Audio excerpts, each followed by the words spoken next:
Ética. Qual é a diferença entre moral e ética? A palavra moral, ela vem do latim mos ou mor, que significa costumes. E ela é o conjunto de normas que vão orientar o comportamento humano, tendo como base os valores de uma comunidade ou cultura. Então, a moral da sua família são os valores que a sua família ensina. A moral do seu grupo de amigos, né, são os valores que você e o seu grupo de amigos, costumam seguir, porque vocês têm, mesmo que não dito, mesmo que entre linhas, existe um código moral que é seguido, né. Vocês, pelo comportamento um do outro, sabem o que pode e o que não pode fazer dentro do grupo. Na escola também existe um código moral, às vezes é velado, né, não é falado, no caso da escola é, mas grupos de amigos não. E que você precisa seguir, você precisa respeitar o professor, você tem que respeitar os colegas, tem todo um certo comportamento que é aceito e até esperado. Na sociedade em geral, né. E também é diferente regionalmente, é diferente em diversas comunidades. Por exemplo, algumas coisas que são comuns aqui, é diferente no Japão, na Finlândia, nos Estados Unidos. Então cada sociedade tem os seus costumes, né, sua moral. Já a palavra ética, ela vem do grego éticos e ela quer dizer modo de ser, comportamento. Se você for olhar então etimologicamente, que é na raiz dessas duas palavras, elas querem dizer quase que a mesma coisa. Só que a ética vai designar de forma mais específica uma disciplina filosófica que vai investigar o que é a moral, no que a moral se fundamenta e se aplica. Então, a ética ou filosofia moral vai estudar os sistemas morais elaborados pelas pessoas, pelas sociedades. E aí vai tentar entender qual é a fundamentação dessas normas e proibições e de cada conjunto, né?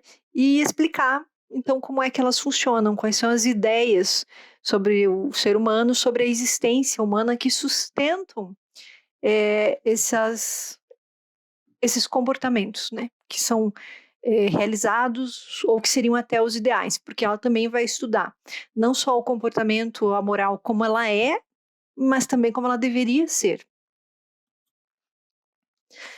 E ela trata não só de teoria, né, quer dizer, ela trata teoricamente de uma prática humana, então ela tem um lado prático, porque é o comportamento moral.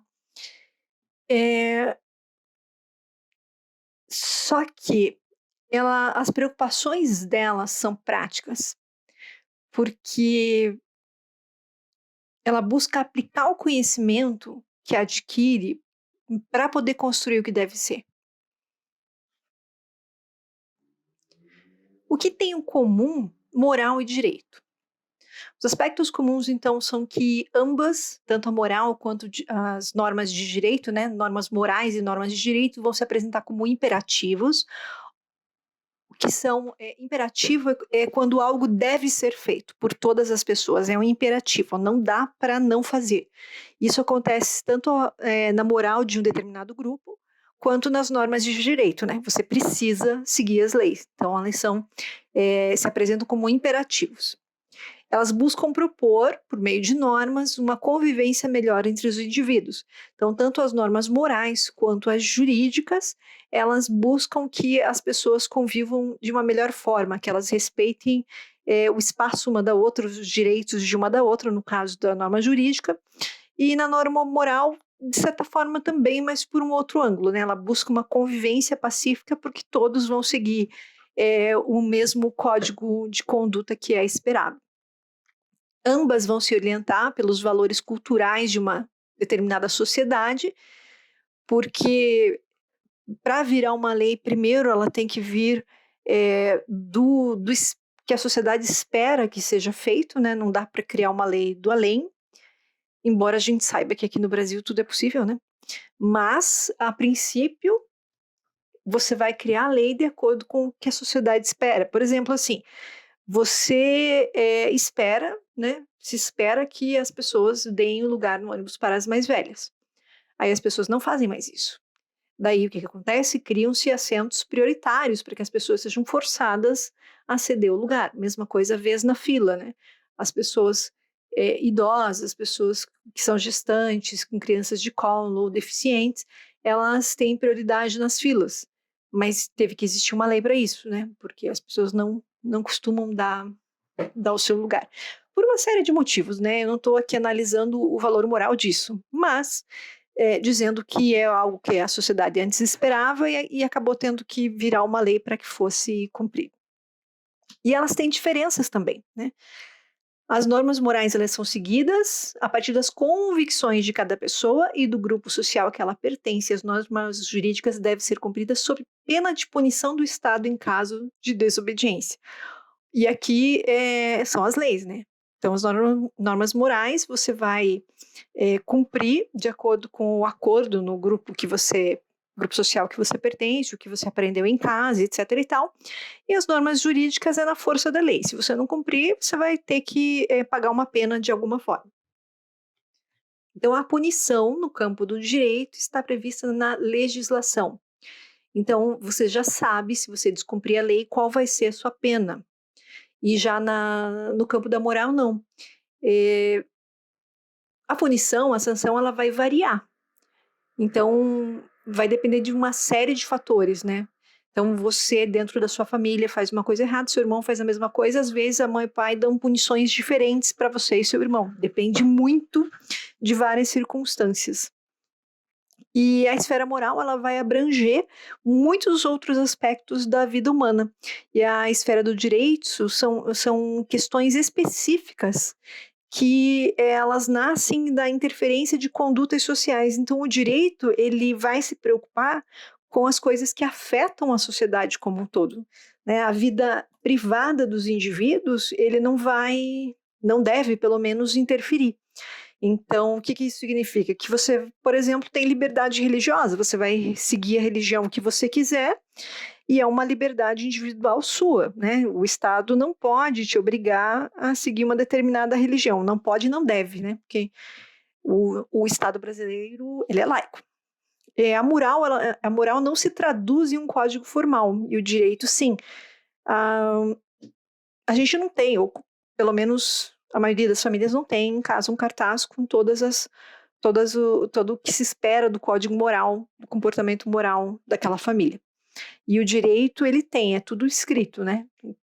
Quais são as leis, quais são as punições previstas nas leis, e o que não está previsto ali, alguma outra coisa inusitada, daí quem é o juiz que vai julgar, né? E o direito, ele mantém uma relação estreita com o Estado, aqui o Estado no sentido de governo, né? E a moral não apresenta necessariamente essa vinculação, justamente porque embora o direito ele seja oriundo da moral específica de uma sociedade, não está necessariamente vinculado, né? A gente pode até citar como exemplo o auxílio moradia de R$ 5.000 para juízes, né? Isso é uma lei, é legal no sentido de ser da lei, mas é imoral, né? Auxílio moradia para juiz que possui imóvel nesse valor, sendo que o salário mínimo é quanto aí? R$ 1.100? É bem complicado. E a relação entre moral e liberdade? Como que se dá isso? O ser humano ele tem uma consciência racional, né, lógica, mas também possui uma consciência moral, ou seja, ele é capaz de observar os seus próprios comportamentos, sua própria conduta e fazer um julgamento sobre isso, sobre os atos passados, os presentes e o que ele pretende fazer. Esse ato que ele possui de julgar a própria conduta é a ação que ele vai ter de dar valor para cada ato. E aí, então, poder tomar uma decisão. A palavra julgar, ela vem do latim judicare, que significa avaliar, ponderar, né? Então, isso já é atribuir um valor, um peso para todas as situações, e aí, então, decidir como se comportar. Como que você faz para escolher? Você só escolhe entre as opções disponíveis se você julgar, né? Então, depois do julgamento é que você pode fazer a sua escolha. Então, a escolha vem sempre posterior ao julgar. E é isso que é a liberdade, né? É a possibilidade que todos nós temos de escolher os nossos caminhos, de construir a nossa história da forma como nós desejarmos. Então, isso é que é a liberdade. E se existe essa relação, então, entre moral e liberdade, né, consciência moral e liberdade, a gente só vai poder julgar moralmente uma pessoa se essa pessoa estava consciente do que ela estava fazendo, ou seja, se ela agiu em liberdade.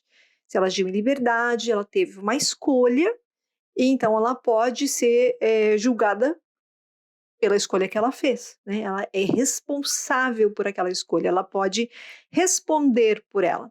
E a palavra responsabilidade, ela vem do latim respondere, que é responder.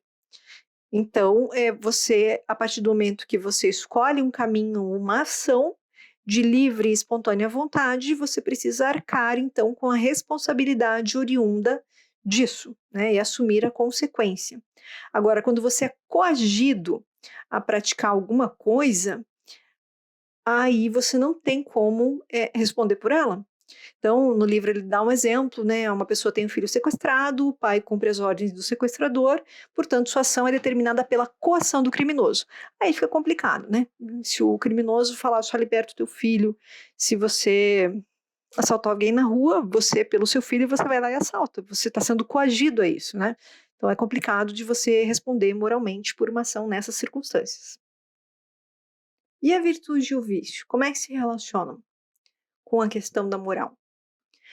A palavra virtude, ela vem do latim virtus, que significa força ou qualidade essencial. No âmbito da moral, quando a gente fala de estudar a moral, a gente diz que a virtude é o que dá a dignidade do ser humano. Mas como que a gente vai saber quais são as atitudes virtuosas e as viciosas?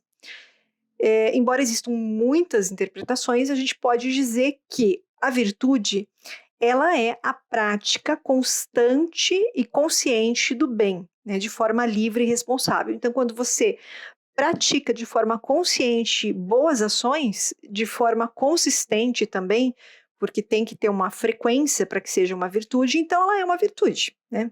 E aí a gente tem a polidez, lealdade, prudência, justiça, coragem, generosidade. E o vício, ele é o oposto da virtude, ele é a prática do mal. E aí você escolhe praticar o mal deliberadamente de forma constante. Que aí a gente tem a violência, deslealdade, insensatez, injustiça, covardia, mesquinhez e alguns outros. Tem uma frase bem bacana de Erich Fromm que é assim, ó. A responsabilidade primordial do ser humano está relacionada com a própria condição humana, isso é, com a realização de suas potencialidades de vida. Então, a gente tem uma responsabilidade com os nossos talentos, com as nossas aptidões, né? E a gente precisa, por uma questão moral, desenvolver os talentos que a gente possui e não desperdiçá-los. Porque nós, como seres humanos, se a gente for analisar pela ótica da moral, o objetivo da nossa existência seria, então, nos realizar, né, de forma positiva, nos tornarmos melhores. E a gente consegue isso através da prática dos nossos talentos, né? Aí você vai me dizer, mas e se o teu talento for roubar? Não tem como o talento ser roubar. Ele pode ter um talento enorme para ser assim minucioso, para passar despercebido, boa capacidade de planejamento, mas aí ele vai usar essas características que ele possui para o bem ou para o mal. Então não dá para dizer assim, meu talento é roubar. Não é não, seu talento é uma série de outras coisas, ou seus talentos são uma série de outras coisas que você escolhe usar para o bem ou para o mal. E aí, será que a gente é mesmo livre para escolher, para decidir? Como é que funciona isso? Então, existe uma relação que a gente analisa, né, na ética entre a liberdade e o determinismo. Como é que funciona isso? A gente tem a ênfase no determinismo, que diz que a liberdade não existe, a gente é sempre determinado pela natureza biológica, nós temos necessidades biológicas, temos instintos, pela natureza histórico-social, que são as leis, as normas, os costumes, e aí a gente acaba nunca sendo livre, porque a gente é determinado tanto internamente, de formas naturais, ou externamente pelos próprios fatores sociais. E, conforme o determinismo, a liberdade, então, é uma ilusão. Já a ênfase na liberdade diz que nós somos, sim, sempre livres.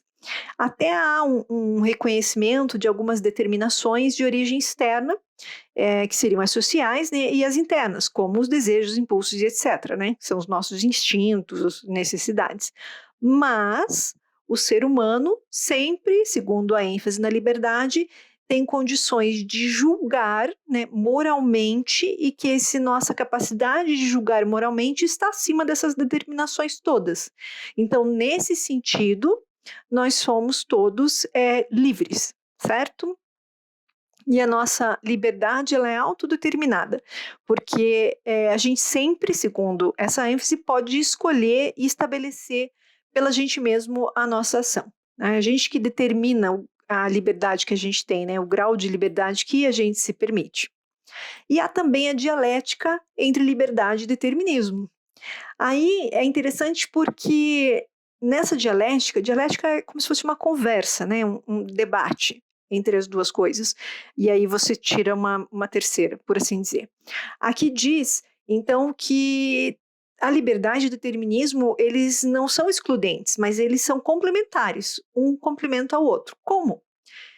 Disse que a liberdade, ela vai ser sempre uma liberdade concreta. O que é isso?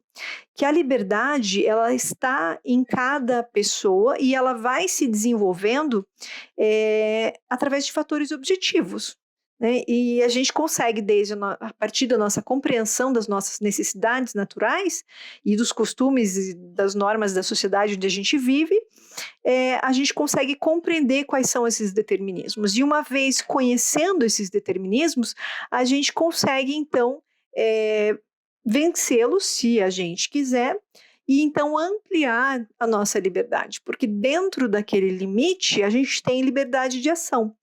E além de ter essa liberdade de ação dentro do limite que as nossas determinações sociais ou naturais nos dão, a gente ainda tem condições, segundo essa dialética, de ampliar o raio da nossa liberdade, né, alterando quais seriam então as nossas determinações, certo? Então é assim que funciona a questão da dialética entre liberdade e determinismo. E as escolhas morais? Como que fica essa questão? Para a gente poder fazer as escolhas morais, existem alguns fatores, né? Tanto objetivos quanto subjetivos. Os fatores objetivos, eles estão relacionados aos costumes e às normas que já estão estabelecidos, também à educação e cultura em geral. Já os subjetivos estão ligados à ideia de liberdade e de responsabilidade pessoal. E aí a gente tem algumas opções, né? A gente tem a escolha moral, que é pela ação moralmente boa ou correta, na qual a gente assume de forma consciente a norma moral e cumpre. A gente reconhece essa norma como legítima. Por exemplo, a norma moral aqui, por exemplo, numa família determinada, diz que a gente tem que respeitar o pai e a mãe. Daí a gente cumpre essa norma porque a gente acredita que isso é legítimo. Respeitar o pai e a mãe é uma coisa correta de se fazer. Aí a gente tem uma oposição a essa ação, que é a moralmente má ou incorreta. Então, é a ação moralmente má ou incorreta, é quando a gente conhece uma certa norma moral, a gente não contesta ela, né, publicamente, de forma universal, mas a gente simplesmente decide que a gente não precisa cumprir, os outros que cumpram, eu não vou cumprir. Então, eu reconheço que meu pai e minha mãe precisam ser respeitados em casa, mas meus irmãos que façam isso, porque eu não estou afim e não vou fazer. Tem também a opção de que a gente reconhece, né, a gente sabe qual é a norma moral, E a gente recusa de forma consciente essa norma porque a gente acredita que ela não é adequada, ela não é legítima. Então a diferença é que na opção anterior eu reconheço que ela é legítima, só que eu não estou afim de cumprir, eu não vou, os outros que cumpram. Aqui então eu reconheço, eu percebo qual é, eu entendo qual é a norma moral, mas eu acho que ela é inadequada, que ela não tem legitimidade. E aí então ocorre um conflito ético. E aí o que, que acontece quando há um conflito ético? Ele vai, muito provavelmente, desbocar numa ruptura com a moral vigente. O que, que é isso? Vamos dar um exemplo. Na minha família, não é a minha família não faz isso, tá? Mas numa família determinada disse que as mulheres não podem estudar. É uma norma moral da família, mulheres não estudam. Aí a pessoa olha e fala: vocês estão é louco, eu vou estudar sim. Então ela sabe qual é a norma da família, mas ela de forma consciente, ela decide que não vai cumprir porque ela considera que é ilegítimo dizer que a mulher não vai estudar. Um negócio bem antigo, né? Mas vai que. E aí ela entra um conflito ético, aí ela vai protestar, então, ela, não, eu vou estudar, essa norma está errada, precisa mudar, tá? Então uma alteração da norma moral que ela vai construir, né? E é assim, inclusive, que as normas morais vão se alterando ao longo da história. A gente tem também situação do niilismo ético. Aí ele não gera conflito ético, tá? O niilismo ético é quando a pessoa nega todo e qualquer valor moral. Ela diz, não existe isso de valor moral. Cada um vai fazer aí o que quer, o que bem entende, porque não tem esse negócio de valor moral. Não existe isso daí. Não posso nem julgar porque não existe. É uma coisa vazia. Como que eu vou julgar uma coisa que nem existe? Então esse é o niilismo. Já o permissivismo,